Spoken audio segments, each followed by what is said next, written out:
So the Tor browser is a modified version of ESR Firefox. It is configured to route all traffic through the Tor network.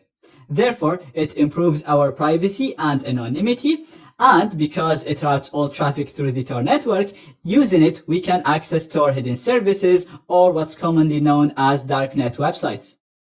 Now, the browser itself is usually patched from all the known vulnerabilities to make sure that it is as secure as possible. It also comes with a number of plugins disabled to make it more secure and more private, and it also has a number of extra plugins to improve the privacy and anonymity of the user, such as HTTPS Everywhere, which forces HTTPS traffic through all websites, fixing the exit node problem that I spoke about earlier.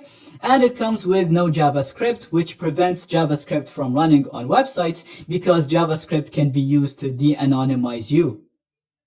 So all in all, it's a pretty nice package. Like I said, we will still be using it in the future in the other operating systems, and you can just install it on any operating system that you want. And if you do that, you'll still get some basic protection. It'll improve your privacy and anonymity, and you'll also be able to access the darknet or onion hidden services.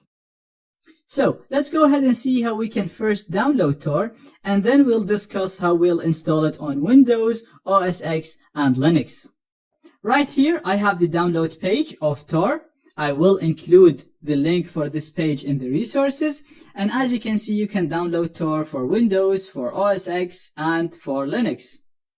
Now, if you load this page and it doesn't work for you, then your network or your internet service provider might be blocking this page.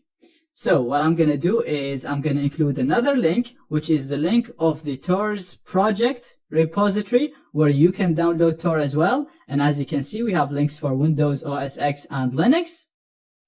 It's highly unlikely that this will be blocked because this is part of GitHub, which is a huge platform that contains programs for all sorts of things. So it's highly unlikely that this is blocked. But if this is blocked, if you try to load this page and it still didn't work, then you can use any of the methods listed in here to get Tor. So you can send an email to gettor@torproject.org and just tell them the operating system of your computer. So you can type Windows to get Windows, OS X to get an OS X version, or Linux to get a Linux version, and they will send you a download link as a response. You can also use XMPP or Twitter in a similar fashion to get Tor.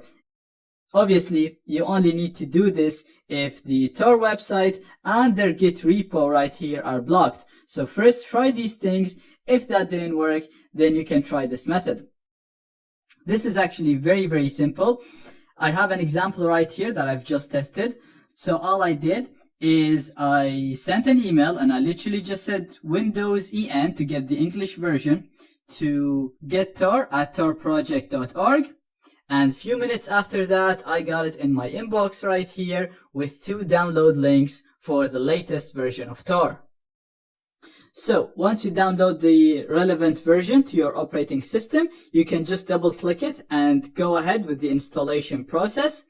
But I want to show you how to verify the download first to make sure that the file has not been modified before you received it.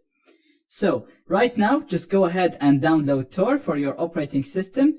Do not run it. And in the next lectures, I'm going to show you how to install it for Windows, OS X, and Linux. So the next lecture will be for Windows. The lecture after that is going to be for OS X. And the third lecture after this is going to be for Linux. Feel free to skip any of these lectures. Just go to the lecture that will cover your operating system.